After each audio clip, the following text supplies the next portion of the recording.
Дэлхийн зүүн Монгол олон улсын байгууллагын төв орон нутгийн хөгжлийн хөтөлбөр аймгийн эрүүл мэндийн газар хамтран Хүмүүн зөвшөлбөр сургуулийн 10-11-р ангийн сурагчтай сургалт хийлээ. Энэ сургалтын гол зорилго нь оролцооны аргаар сургагч бэлтгэх, өсвөр үе залуу үеийнхэнд халдварт бус өвчин үүсгэх эрсдэлт хүчин зүйл, арх, тамхи, хөдөлгөөн, зөв хооллолтын тухай мэдлэг олгож, эрүүл зан үйл, эрүүл амьдралын хэв маягийг хэвшүүлэхэд оршиж байгаа юм а.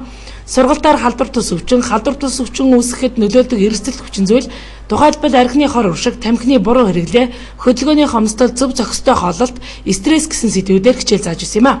За өнөөдөр Дэлхийн зүүн олон улсын байгууллага эрүүл мэндийн газар хамтарсан нэг өдрийн сургалтыг ерөнхий боловсролын сургуулийн сонгогдсон хүүхдүүдэд хийж байна. Уг сургалтын маань гол зорилго нь болохоор халдварт бус өвчнөөс урьдчилан сэргийлэх эрсдэл хүчин зүйлийн тухай мэдлэгийг хүүхдүүдэд олгож, эрүүл зан үйл, эрүүл амьдралын хэв маягийг хэвшүүлэх юм зорилготой. Цаашид энэ чиглэлийн сургалтыг мэрэгжлийн сургалт үйлдвэрлэлийн төв, ерөнхий боловсролын сургуулийн бусад анги албан байгууллага баг хороодоор өргөжлүүлэх хийгдгээр төлөвлөгөө гараад байна.